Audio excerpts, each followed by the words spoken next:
చాపాడు మండలంలో ప్రవహిస్తున్న కుందు పెన్నా నదుల్లోని ఇసుకను వైసీపీ నాయకులు అధికారాన్ని అడ్డుపెట్టుకుని సుమారు 1000 కోట్ల రూపాయల ఇసుకను అక్రమంగా దోపిడీ చేసి అమ్ముకున్నట్లు మైదుకూరు నియోజకవర్గ టీడీపీ ఎమ్మెల్యే అభ్యర్థి పుట్టా సుధాకర్ యాదవ్ అన్నారు. అల్లాడుపల్లి గ్రామంలో బుధవారం సాయంత్రం వైసీపీకి చెందిన 100 కుటుంబాల వారు టీడీపీలో చేరారు. కడప పార్లమెంట్ టీడీపీ అభ్యర్థి చదిపిరాళ్ల భూపేష్ రెడ్డి, పుట్టా సుధాకర్ యాదవ్ వారికి కండువాలు కప్పి పార్టీలోకి ఆహ్వానించారు. అల్లాడుపల్లి గ్రామం నుంచి ఎర్జూరు వెంకటేశ్వర రెడ్డి గారు, వెంకటేశ్వర రెడ్డి, పెరుగు నారాయణ యాదవ్ గారు, శ్రీనివాసరెడ్డి గారు, వెంకటరమణారెడ్డి గారు, కమల్ పాష గారు, వీర వెంకటరెడ్డి గారు, గోసుల సుబ్బారెడ్డి గారు, వీరి అనుచరులు వీళ్ళు వాళ్ళ వర్గం అంతా కలిసి గోసు ఎల్లారెడ్డి గారు, వీరి అనుచరులందరూ కలిసి సుమారు 100 కుటుంబాలు మన తెలుగుదేశం పార్టీ చేత శుభ సందర్భంగా వారికి కృతజ్ఞత అభినందనలు తెలియజేసుకుంటున్నాను. అదే రకంగా ఈ కార్యక్రమంకి వచ్చినటువంటి మన పార్టీ కార్యకర్తలకు, వేదిక పైన ఉన్నటువంటి పెద్దలకు, పాత్రికేయులకు అందరికీ నమస్కారం. ఈరోజు అల్లాడుపల్లెలో ఎప్పుడు ఊహించనటువంటి రీతిలో ఈరోజు ఘనస్వాగతం పలికారు. ఎప్పుడు చూడలే ఇంత ఆనందంగా ఇంతమంది ఆహ్వానిందుకు మీకందరూ కూడా హృదయపూర్వక ధన్యవాదాలు తెలియజేసుకుంటున్నా. ఈరోజు వెంకటేశ్వర రెడ్డి గారు 2 మాటలు చెప్పారు.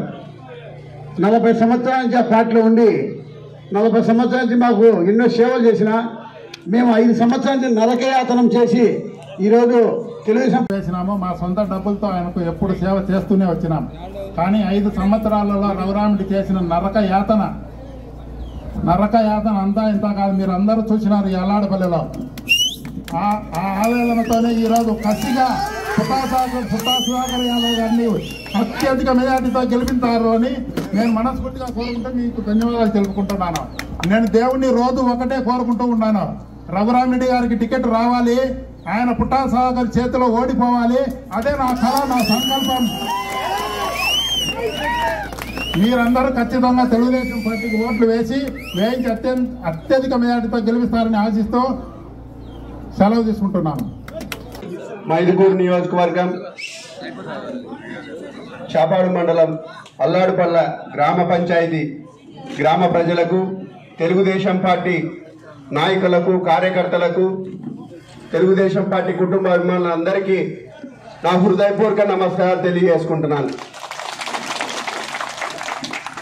ముఖ్యంగా ఈరోజు నన్ను ఇక్కడికి పిలిచి మీ అందరికీ పరిచయం చేసిన సందర్భం, ఈ అవకాశం ఇచ్చిన నియోజకవర్గ ఎమ్మెల్యే అభ్యర్థి పుట్టా సుధాకర్ యాదవ్ అన్నకు కూడా నా హృదయపూర్వక నమస్కారాలు తెలియజేసుకుంటున్నా.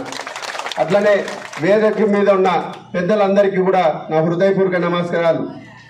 ఈరోజు మనం మే 13వ తేదీన జరగబోయే సార్వత్రిక ఎన్నికలకు ఏ విధంగా మనం ప్రణాళిక వేసుకోవాలా, ఏ విధంగా ముందుకు పోవాలా, మనం ఇక్కడున్న గ్రామ పంచాయతీలో ఏ విధంగా మెజార్టీ తెచ్చుకొని మనం మన చంద్రబాబు నాయుడు గారిని ముఖ్యమంత్రి చేసుకోవాలా.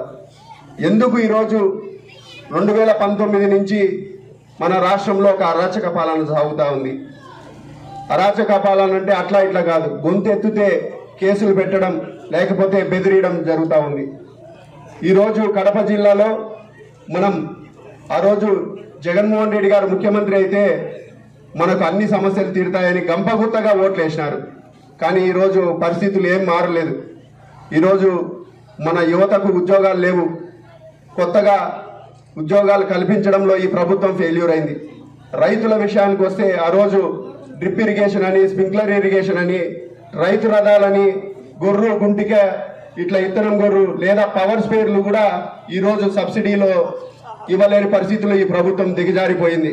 కాబట్టి మీరందరూ ఆలోచన చేయండి. గతంలో చంద్రబాబు నాయుడు గారు ముఖ్యమంత్రిగా ఉన్నప్పుడు మనకు రుణమాఫీ కింద దాదాపు 50,000 లోపు ఉంటే సింగిల్ టైంలో